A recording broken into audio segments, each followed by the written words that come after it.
By the winter of 1941, the world was engulfed in the fires of total war. In the icy waters of the Arctic, far from the battlefields of Europe and North Africa, a silent struggle was underway. It was a struggle not against armies or tanks, but against the relentless cold, the treacherous sea, and an enemy that lurked beneath the waves. These were the Arctic convoys, lifelines that carried vital supplies from the ports of the United Kingdom and the United States to the Soviet Union, sailing through the Barents Sea, the Norwegian Sea, and the White Sea. The mission was deceptively simple: transport essential war material, tanks, aircraft, ammunition, fuel, and food, to the Soviet ports of Murmansk and Archangel. Yet, every journey was a gamble with death. The route stretched over 1,500 nautical miles of open, ice-laden water, where temperatures often plunged below -40 degrees Celsius, and gales struck without warning. The cold was not merely a discomfort, it was a weapon. Ice clogged decks, froze machinery, and turned routine tasks into life-threatening chores. The stakes of the convoys. For the Soviet Union, these shipments were a lifeline. By 1941, Operation Barbarossa had consumed vast portions of the Red Army's resources. Factories had been overrun, and domestic production could not meet the needs of a war on the Eastern Front. Each convoy carried T-34 tanks, sometimes up to 50 per shipment. Hawker Hurricanes and Bell P-39 Airacobras, crucial for air defense. Over 100,000 tons of food supplies. Fuel barrels numbering in the tens of thousands, essential for mechanized units and aircraft. The survival of entire Soviet divisions often depended on the safe arrival of a single convoy. For the sailors tasked with this mission, failure meant not just their own deaths, but potentially millions of lives lost on the Eastern Front. The convoys were manned by a mix of British Royal Navy sailors, merchant Navy crews, and later American personnel. Merchant ships were often 300 to 500 feet long, heavily laden, and underarmed. Some carried 1 or 2 4-inch naval guns, a handful of anti-aircraft weapons, and a small contingent of Royal Navy gunners. For these men, every day was a test of endurance. Frostbite claimed fingers and toes, icy decks caused fatal falls, engine rooms were hotter than death itself, with coal and oil fires roaring beneath steel plates. Sleep was scarce, and the threat of attack was constant. A typical convoy could include 30 to 50 merchant ships, escorted by a flotilla of warships, destroyers, corvettes, and light cruisers. Despite this protection, convoys faced nearly constant peril. German U-boats prowled beneath the waves, relying on the long Arctic nights to attack unseen. Luftwaffe bombers and reconnaissance planes from Norway scouted for vulnerable convoys. Surface raiders like the Scharnhorst and Tirpitz threatened annihilation with their heavy artillery. The first convoys and early losses. The first Arctic convoy, Operation Dervish, sailed in August 1941. It was a symbolic start, just a few ships making the perilous voyage north, escorted by Royal Navy warships. Although it arrived without loss, subsequent convoys quickly revealed the harsh reality. By late 1941 and 1942, the toll was staggering. Convoy PQ-17, July 1942, lost 24 of 35 ships, one of the heaviest losses in maritime history. Icebergs, pack ice, and storms accounted for more than a quarter of all incidents at sea. Sailors faced the constant threat of hypothermia, with average water temperatures below -1 degree Celsius, where survival time without protective gear was under 15 minutes. Despite these dangers, morale remained resilient. Letters from merchant Navy sailors often expressed a grim pride. "We know the Soviets are waiting for us. If we do not go, the war is lost somewhere else. We may not see land again, but the cargo must get through." The machinery of survival. Operating in the Arctic demanded constant ingenuity. Ships were reinforced with ice sheathing along the hulls, propellers were fitted with anti-ice devices, and engines required round-the-clock maintenance to avoid freezing. Radar and sonar technology were limited in early convoys, so lookout posts were critical. Watchmen scanned the horizon for icebergs and U-boats, braving winds exceeding 70 knots and spray that froze their uniforms in seconds. Even a single misstep could mean death. A fall overboard in the Arctic waters almost guaranteed a fatal outcome. Tactics and strategy. Convoy commanders employed careful strategies. Zigzagging courses to avoid submarine attacks. Nighttime sailings under the Arctic's polar darkness. Radio silence to prevent detection. Escort rotations, where warships patrolled ahead and flanks, drawing enemy attention. Yet the enemy adapted quickly. German U-boats used Wolfpack tactics, while reconnaissance planes reported convoy positions to Kriegsmarine headquarters. The Luftwaffe's Ju-88 bombers and He-111 torpedo bombers posed an almost daily threat. In one notable instance, Convoy PQ-18, September 1942, faced 30 air attacks over 2 days. Despite heavy losses, well-coordinated anti-aircraft fire from escorts and merchant Navy gunners sank or damaged multiple aircraft, demonstrating the growing skill and resilience of the convoy's crews. Beyond numbers and tactics, the Arctic convoys were defined by human courage. Sailors endured frostbite, seasickness, and the constant roar of waves smashing against hulls. They formed tight-knit communities aboard cramped vessels. Stories of selflessness abound. Captains sacrificing lifeboats for injured crew. Engineers repairing engines with hands raw from frostbite. Signalmen maintaining radio contact under the threat of bombing and ice. Every successful voyage was a testament to human endurance and the will to sustain an ally fighting a desperate land war. By mid-1942, the Arctic convoys had become a symbol of endurance, strategy, and sheer human courage. Sailing north from Scotland and Iceland toward Murmansk and Archangel, the convoys were lifelines to the Soviet Union. Yet, for every mile sailed, danger lurked both above and below the freezing waters. The seas were as much an enemy as the German forces. Gale force winds struck without warning, waves reached heights of 30 to 40 feet, 9 to 12 meters, and ice formed along decks and rigging, making even basic tasks perilous. Funnels and decks iced over, rigging froze, and steel rails were coated in sheets of ice that turned the ship into a slippery death trap. Convoy PQ-17, Disaster and Lessons. Perhaps the most infamous of these missions was Convoy PQ-17, which sailed in July 1942 with 35 merchant vessels escorted by 8 warships. Intelligence suggested that the German battleship Tirpitz could intercept the convoy. Under orders from the Admiralty, the escorting warships were withdrawn, leaving the merchant vessels exposed. The result was catastrophic. 24 ships were sunk by U-boats and Luftwaffe bombers. Over 3,000 tons of critical supplies were lost. Nearly 600 sailors faced freezing Arctic waters, many perishing despite lifeboats. The disaster highlighted the deadly combination of environmental hazards and tactical miscalculations. Yet, for those who survived, the experience forged a deep sense of resilience. One survivor recalled, "We were fighting 2 enemies, the Germans and the cold. Both were unforgiving, but somehow we reached the harbor. It felt like a miracle every time we did." German U-boats employed coordinated Wolfpack tactics, shadowing convoys under the cover of night or fog.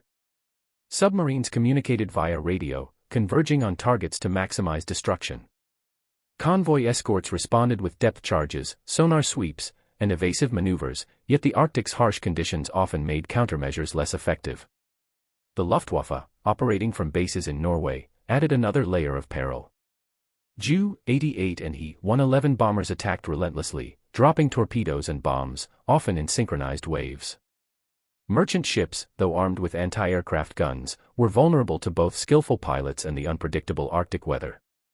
During Convoy PQ-18 in September 1942, for example, 30 separate air attacks occurred over a 2-day span. Escorting destroyers managed to shoot down 13 enemy planes. The convoy lost 13 ships but successfully delivered the majority of its cargo. The operation underscored a grim reality. Every mile in Arctic waters was a battle for survival, where even a minor miscalculation could mean loss of life and supplies. Life aboard the ships. The sailors endured conditions that tested both body and spirit. Arctic winds cut through uniforms, leaving men frostbitten within minutes. Ice-covered decks made walking a treacherous task. One misstep could result in a fatal plunge into the -1 degree Celsius sea, where survival time without protection was less than 15 minutes. Engine rooms were unbearably hot, the contrast with the freezing decks stark. Coal and diesel fires roared day and night, yet engineers had to maintain machinery with hands raw from frostbite. Sleep was scarce, rotation schedules forced crews into shifts lasting 12 to 16 hours. Despite the hardships, camaraderie prevailed. Sailors shared blankets, food, and stories to maintain morale. Letters home frequently expressed determination, resolve, and a quiet pride in their dangerous yet vital work. Over time, convoy tactics evolved to meet these challenges. Zigzag courses to foil submarines. Radio silence to reduce detection. Coordinated escort rotations, where destroyers and corvettes patrolled flanks and gaps, drawing enemy attention away from the vulnerable merchant vessels. Technological innovations helped too. Early radar and sonar allowed escorts to detect submarines and incoming aircraft earlier. Icebreakers sometimes accompanied convoys to navigate the most treacherous passages. These innovations saved countless lives, even as storms, U-boat attacks, and air raids continued to claim ships and men. Stories of courage. Beyond statistics, the Arctic convoys were defined by human bravery.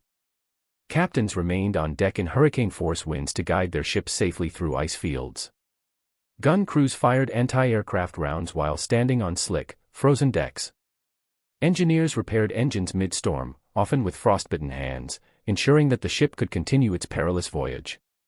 One notable story involves the HMS Edinburgh, which survived multiple U-boat attacks before delivering vital gold bullion to the Soviet Union. Another account details a merchant ship crew that rescued survivors from a torpedoed vessel, despite exposure to deadly cold and enemy fire. The Arctic convoys were more than a logistical effort, they were a strategic lifeline. Supplies delivered by these ships helped the Soviet Red Army withstand the German onslaught and launch counteroffensives that would eventually push the Wehrmacht back to Berlin. Historians note: without the Arctic convoys, the Eastern Front may have collapsed earlier. The courage of these sailors ensured that the Soviet Union could continue fighting, which ultimately contributed to the defeat of Nazi Germany. The convoys proved that human endurance and tactical ingenuity could overcome the harshest environmental and enemy threats. By 1944, the Arctic convoys had established themselves as a cornerstone of Allied cooperation and strategy. The route from Scotland and Iceland to Murmansk and Archangel remained one of the most dangerous maritime paths in the world. Yet, despite the relentless ice, storms, and enemy attacks, the convoys continued to deliver essential supplies that kept the Soviet Union in the fight against Nazi Germany. Final convoys and strategic significance. Operations such as JW-58 and RA-59 demonstrated both the evolution of convoy tactics and the growing experience of Allied sailors.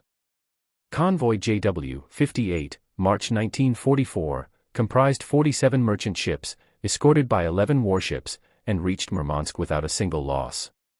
By this time, improved radar, sonar, and air cover reduced the effectiveness of U-boat and Luftwaffe attacks. The delivery of over 20,000 tons of tanks, aircraft, and ammunition during a single convoy showcased the logistical might of the Allies and the importance of Arctic shipping in sustaining the Eastern Front. The success of these operations helped the Red Army launch offensives in Belarus and Ukraine, directly contributing to the eventual liberation of Eastern Europe. Losses and sacrifices. Despite improvements, the Arctic remained unforgiving. Between 1941 and 1945, over 78 convoys sailed in the Arctic route. 85 merchant ships and 16 warships were lost to enemy action. Thousands of sailors faced frostbite, hypothermia, or death at sea. Stories of heroism abounded, merchant sailors braving freezing decks to maintain the ship's course, gunners manning anti-aircraft weapons during relentless bombing raids, and rescue teams recovering survivors from icy waters. One survivor recounted: "The cold wasn't the enemy we trained for. The sea itself was a predator. But we learned to fight it every day, just as we fought the Germans." Each successful arrival felt like winning a war of its own. Beyond statistics, the Arctic convoys were defined by individual bravery and teamwork. Captains and crew improvised repairs mid-voyage when machinery failed in freezing conditions. Medical officers treated frostbite and injuries under extreme hardship. Young seamen formed bonds that would last a lifetime, forged under the pressure of death and survival. Personal diaries reveal the human cost, the relentless cold, the terror of U-boat attacks, and the quiet heroism of ordinary men whose courage kept the lifeline to the Eastern Front intact. Technological and tactical innovations. The Arctic convoys also pushed the boundaries of naval engineering and tactics. Ice-strengthened hulls allowed merchant ships to withstand pressure from sea ice. Sonar and radar improvements enhanced detection of enemy submarines. Coordinated air cover from carriers and distant bases protected convoys against Luftwaffe attacks. Convoy formations, zigzag courses, and escort rotation became refined strategies that influenced post-war naval doctrine. The lessons learned in Arctic waters would inform Cold War naval strategies, particularly in dealing with extreme climates and coordinating complex multinational logistics. Historical impact. The Arctic convoys were more than a series of maritime operations, they were a strategic lifeline. Delivering tanks, aircraft, ammunition, and fuel to the Soviet Union. Maintaining Soviet combat readiness on the Eastern Front. Helping to sustain pressure on the Wehrmacht and facilitating Allied victories in Europe. Historians widely agree that the Arctic convoys were pivotal. Without these convoys, the Red Army might not have maintained the momentum necessary to push back the German advance. They were a lifeline in the truest sense, and the sailors' courage ensured that lifeline never broke. The legacy of the forgotten sailors. Despite the dangers and sacrifices, the Arctic convoys remain less celebrated than other theaters of World War II. Yet their legacy endures. Monuments in Murmansk, Archangel, and the UK honor the sailors' bravery. Archival records, diaries, and photographs preserve the memory of their struggle. Their story continues to inspire historians, filmmakers, and naval strategists. The Arctic convoys serve as a reminder that war is fought not only in grand battles but in the daily perseverance of ordinary men facing extraordinary conditions. Philosophical reflection. The story of the Arctic convoys is a testament to human resilience, ingenuity, and cooperation. Sailors faced a dual enemy, the harsh, frozen sea and the ever-present threat of enemy action, yet they persisted. Courage is not the absence of fear, but the decision to act despite it.